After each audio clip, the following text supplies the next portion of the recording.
कि ओवैसी की जबान से जो अल्फाज निकलते हैं वो बड़े कड़वे होते हैं।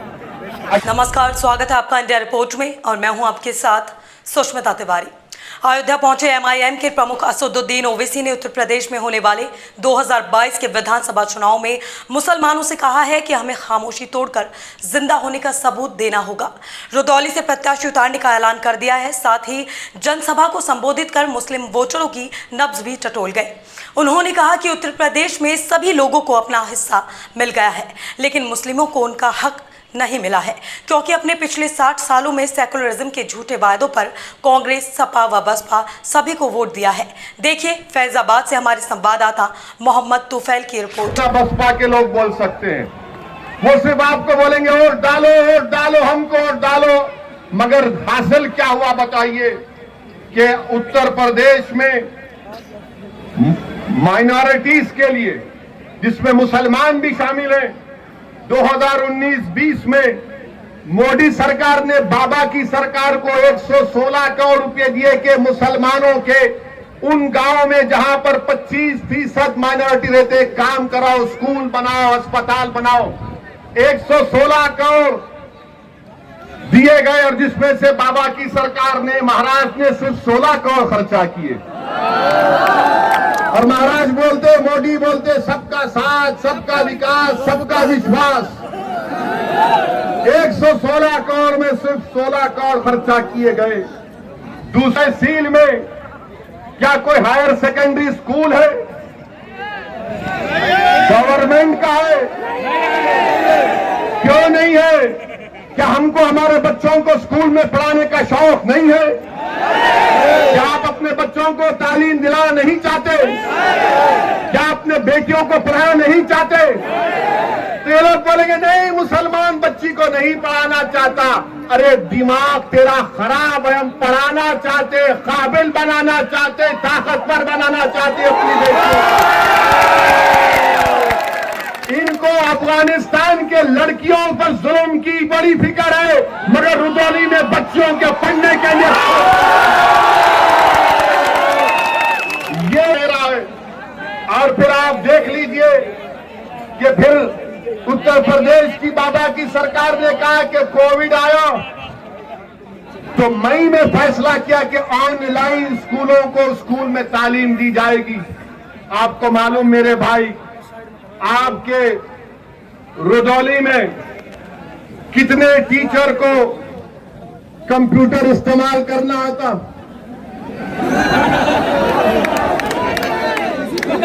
कितनों को आता है? ये हाल यहां पर इस तरह का करके रखिए। और आप ये भी देख लीजिए कि जो हेल्थ की बात है, हेल्थ की बात में रुदौली में 255 सब सेंटर है, 40 प्राइमरी हेल्थ केयर सेंटर है, 5 कम्युनिटी हेल्थ सेंटर है, कोई सब डिविजनल हॉस्पिटल नहीं है, 4 डिस्ट्रिक्ट हॉस्पिटल है। तो योगी आदित्यनाथ की सरकार बनने के बाद कितने आपने खोले बताओ? कितने आपने खोले बताओ? जब आप जवाब दे रहे हैं तो सच्चाई पर पाबंद नहीं होगा। आपको मालूम कि रुदौली में यह जिला अयोध्या का है, यहां पर कितने बच्चे 5 साल की कम उम्र के, जब 5 साल के होते हैं तो स्टंटेड कितने होते हैं, कमजोर कितने होते हैं? 50%। बाबा से जाकर पूछिए, महाराज से, तो बोलेंगे ये फिरका परस्ती की बात कर रहा हो ऐसी। मैं चैलेंज से कह रहा हूं कि 50% 5 साल के कम उम्र के बच्चे स्टंटेड है अयोध्या डिस्ट्रिक्ट में। कौन सी हुक्मरानी बीजेपी उत्तर प्रदेश में कर रही?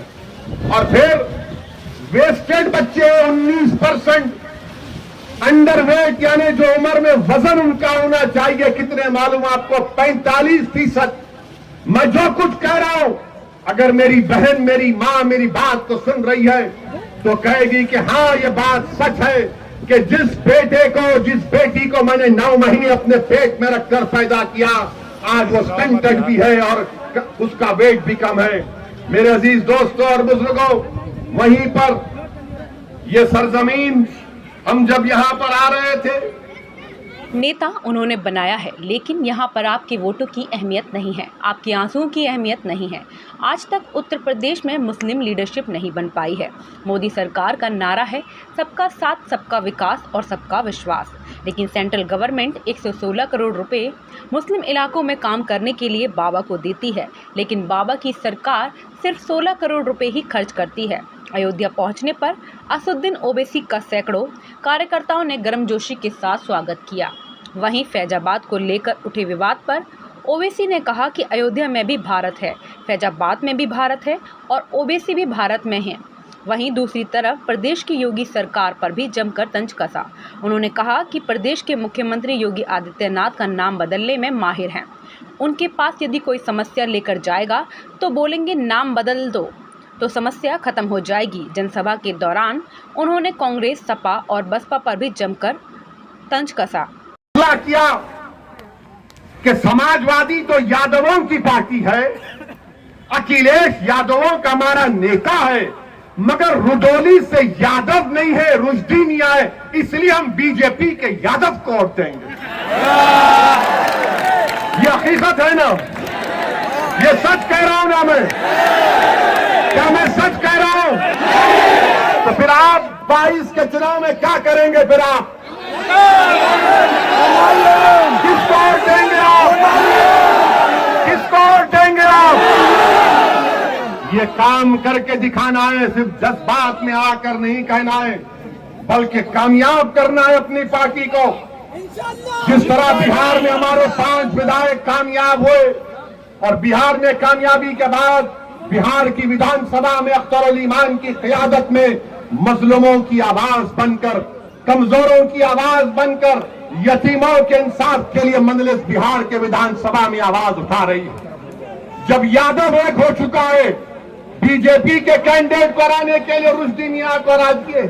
मेरे अजीज दोस्तों और बुजुर्गों, मेरी आपसे गुजारिश है कि मुत्तहिद रहिए, अपने वोट का सही इस्तेमाल करिए, डरने और घबराने की जरूरत नहीं है।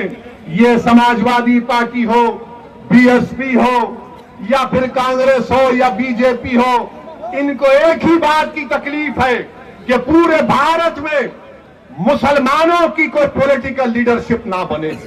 मैं यहां पर अपनी शोहरत के लिए नहीं आया हूं, अल्लाह जानता है। मैं आपको नेता बनाने के लिए आया हूं कि आपकी सफल से कोई कायद उठ जाए, जो 1 साल 2 साल नहीं बल्कि रही थी दुनिया तक तुम्हारी आवाज बने।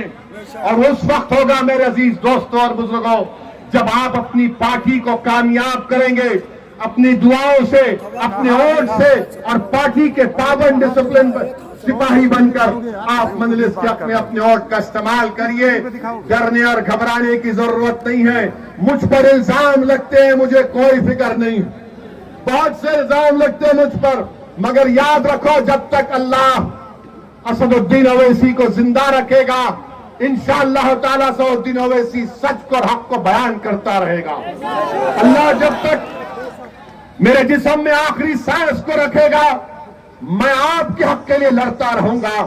मुझे नहीं मालूम कि मेरी जिंदगी का चिराग कब गुल हो जाए, मगर रुदौली के नौजवानों, उत्तर प्रदेश के गयूर नौजवानों, उत्तर प्रदेश के मेरी इज्जतदार मां और बहनों, कौम और मिल्लत के जिम्मेदारों, मैं तुमसे भीख मांगने आया हूं, मुत्तहिद हो जाओ। आज खबर में मेरे साथ बस इतना ही। दीजिए इजाजत, नमस्कार और देखते रहिए इंडिया रिपोर्ट।